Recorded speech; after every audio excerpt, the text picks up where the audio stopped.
Gore the God butcher ने comics में नेक्रोसॉर्ड यानी कि ऑल ब्लैक सिम्बियोट का यूज करके कई सारे पावरफुल गॉड्स को मारा हुआ है। जहां पर कॉमिक्स में गॉर द गॉड बुचर के पास ऑल सिम्बियोट होने की वजह से वह कई तरह के वेपन्स क्रिएट कर सकता है, स्पेस में भी सर्वाइव कर सकता है और उसने अलग अलग टाइमलाइन के कई सारे गॉड्स को भी मारा है। यहाँ तक कि गॉर को मारने के लिए तीन थॉर को भी आना पड़ा था। लेकिन मूवीज में हमें जो गॉर देखने को मिला वो वर्जन कॉमिक से थोड़ा अलग था। यहाँ पर हमें गॉर के ऑल सिम्बियोट की सभी पावर्स देखने को नहीं मिली, बस यहाँ पर उसके पास नेक्रोसॉर्ड थी।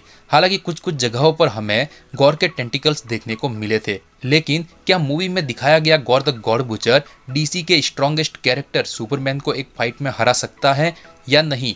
तो स्वागत है आपका सुपर बीएनपी चैनल के एक और नए शोडाउन वीडियो में, जहां हम बात करने वाले हैं Superman versus gore the God butcher के बीच में होने वाले फाइट की।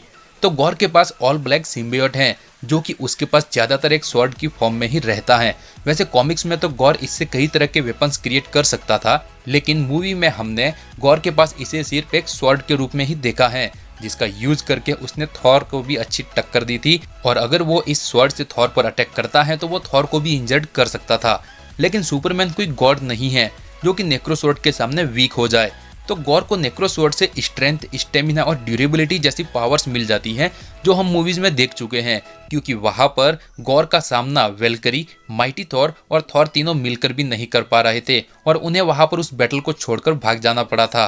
तो उसी तरह से अपनी स्ट्रेंथ का यूज करके गॉर सुपरमैन को भी एक 1-on-1 फाइट में अच्छी टक्कर दे सकता है। लेकिन गॉर सिर्फ अपनी नेक्रोसॉर्ड से अटैक करके ही सुपरमैन को मारने की कोशिश कर सकता है। लेकिन सुपरमैन को क्रिप्टोनाइट और मैजिकल अटैक को छोड़कर किसी भी वेपन से हार्म या इंजर्ड नहीं किया जा सकता है। तो गॉर की जो नेक्रोसॉर्ड है उसके किए गए अटैक को भी सुपरमैन पर कुछ फर्क नहीं पड़ेगा और सुपरमैन नेक्रोसॉर्ड के अटैक को भी इजीली सर्वाइव कर लेगा, क्योंकि इससे पहले स्टेफन वुल्फ की एक्स के पावरफुल अटैक का भी सुपरमैन पर कुछ भी असर नहीं हुआ था।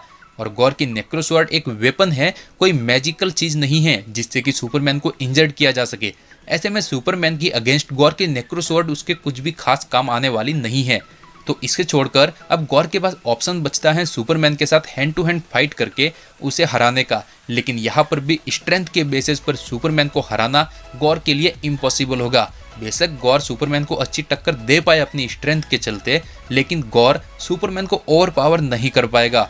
ओवरऑल मूवी में दिखाया गया गॉर किसी भी तरह से सुपरमैन के साथ एक फाइट में सुपरमैन को नहीं हरा पाएगा। लेकिन अगर बात करें सुपरमैन की, तो सुपरमैन गॉर को कई तरह से हरा सकता है, क्योंकि गॉर का ऑल ब्लैक सिम्बियोट फायर और सोनिक अटैक से वल्नरेबल है, जिससे कि सुपरमैन अपनी हीट लेजर से गॉर को इंजर्ड कर सकता है और उस सिम्बियोट को गॉर से अलग भी कर सकता है। और बिना सिम्बियोट के गॉर इतना ज़्यादा पावरफुल नहीं है और उसे हराना और भी ज़्यादा ईजी हो जाएगा। और मूवी में माइटी थॉर ने म्योल्निर से ही नेक्रोसॉर्ड को तोड़ दिया था, तो सुपरमैन के लिए गॉर की स्वॉर्ड को ब्रेक करना कोई बड़ी बात नहीं होगी, क्योंकि इससे पहले वो जस्टिस लीग मूवी के फाइनल बैटल में स्टेफन वुल्फ की एक्स को भी तोड़ चुका है अपने हाथों से। और सुपरमैन की सुपर स्पीड के सामने गॉर को सुपरमैन के ऊपर अटैक करने का मौका ही नहीं मिल पाएगा। ओवरऑल मूवी में दिखाया गया गॉर सुपरमैन को एक फाइट में नहीं हरा पाएगा और इस फाइट का विनर सुपरमैन होगा। वैसे मूवी में दिखाया गया गॉर सुपरमैन को हरा सकता है या नहीं, इसके बारे में आपका क्या ओपिनियन है, कमेंट करके जरूर बताना। वीडियो पसंद आई हो तो वीडियो को लाइक कर देना, चैनल को सब्सक्राइब करके बेल आइकन जरूर ऑन कर लेना। मिलते हैं अगले वीडियो में। Warriors around, don't get caught in the mosh pit. Fuel to the fire, ain't nobody can stop it. Trouble in my city, but you know I'm across it. Got a 40 on my hip and I'm liable to spark it. Throw